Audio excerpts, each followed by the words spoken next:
Irani, në këndvështrimin tim, çdo që ti bëjnë këta, bëhet për më fort. Vetëm alternativë që ka Çufoja është vetëm një. Lufta e tretë botërore. S'ka rrugë tjetër.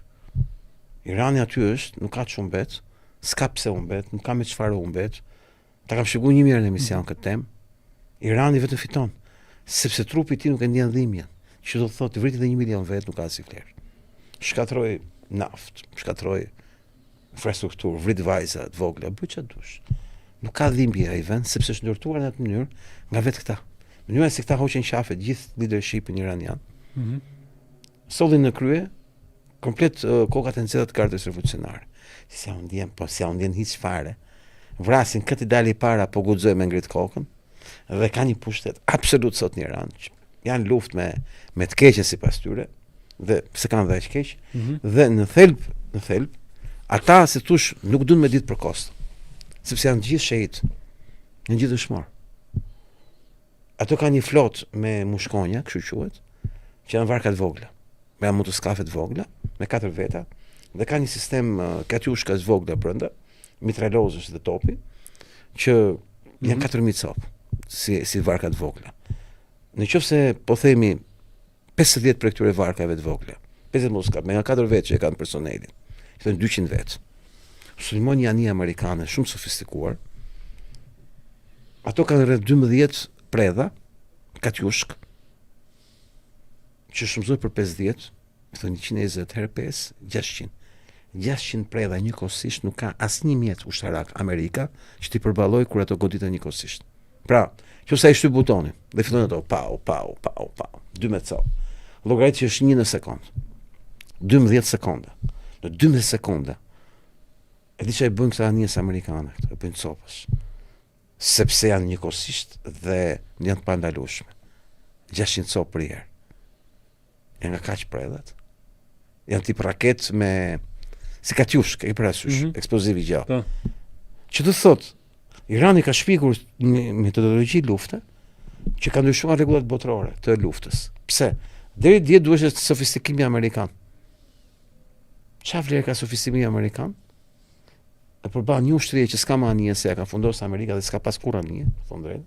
Po ka vetëm motoskafet e vogla, që janë me ca kamikaz mrena, që kanë 12 predha katyushkash në 12 sekonda, njëkohësisht të 50-ta, të 2000-ta, të 4000-ta. Që janë të gjitha të fshehura në bregdetin përballë qirit Hormuz. Nuk e çaj bëhet. Janë gjithë dëshmorat, janë gjithë shehit. Pra, është një luftë që nuk fitohet, s'ke më ka fiton. Se s'ke qa fiton për gjithë. Qa do t'i bëjnë këta Irani? Irani është aty, më i fortë se kur, me kontroll absolut mbi gjithë gjeopolitikën botërore, ku asnjë shtet në botë nuk do luftë me Iranin. Asnjë shtet. Kur s'ka qenë Irani më i fuqishëm në historinë e jetës vet në këto 100 vjet. Se tani, për shkak të luftës. Jo për shkak të vetes, ma kuptove logjikën. Për shkak se e kanë çuar drejt kësaj rruge.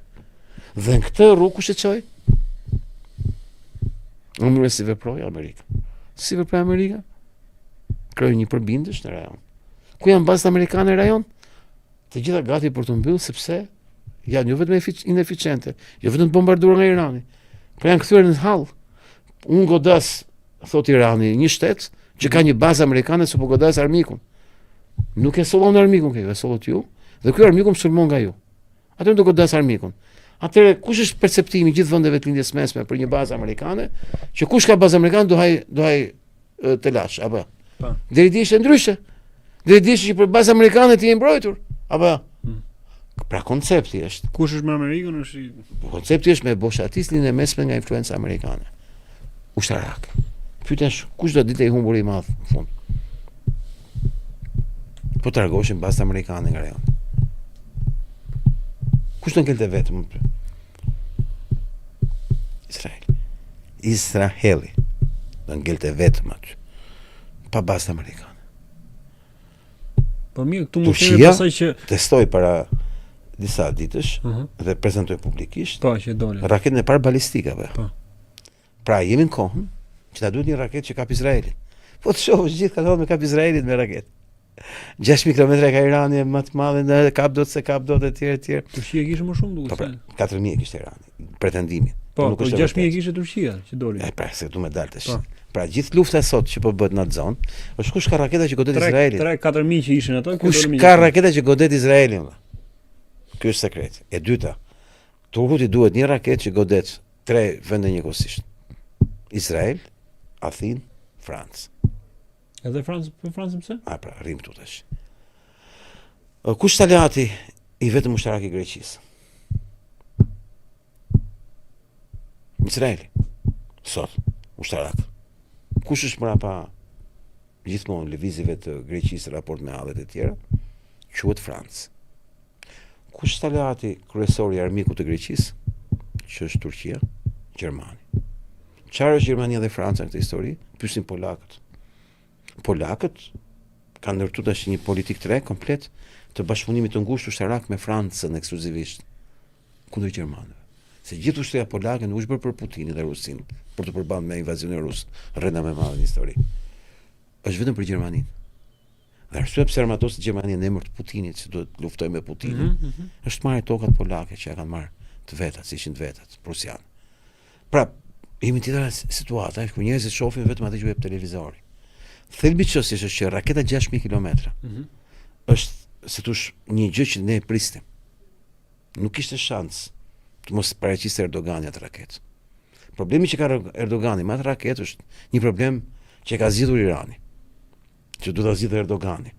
E ka shpjeguar Ilan Goxha shumë bukur, ka të bëjë me komandimin satelitor. Irani ka marrë satelit kines, ka blerë satelit kines. Pra e ka ngrit Kina dhe ka blerë Izraeli. Ky Irani.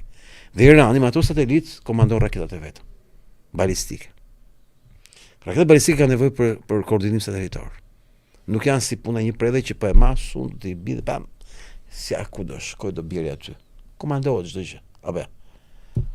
Një teknologjia që ka Turku është më avancuar se teknologjia e kontrollit nga lart, që janë satelitët. Dhe ne nuk e dim çfarë po bën Turku në këtë drejtim. Po unë jam i bindur që Turku po bën diçka në këtë drejtim. Nuk ka kuptim të prodhosh atë raketë pas zgjidhur problemin e koordinimit lart. Se raketë për çfarë blen pa koordinimin lart. Dhe në këndvështrimin tim unë besoj që zhvillimi i teknologjik ushtarak i Turqisë doli këtë javë, më tepër ishte reklam televizive, sepse ti pas zgjidhur problemin satelitor nuk mund të ngresh pretendimet mëdha me raketën tënde, por u duhej pikërisht për mesazh publik ndërkombëtar. Sepse në këtë moment Izraeli është në një situatë të tillë raport me Turqinë që kemi një debat ndërkombëtar gjeopolitik ushtarak për një luftë të mundshme Turqi-Izrael. Që në fakt nuk është kështu. Është Turqi, Izrael, Çipro, Greqi, Francë.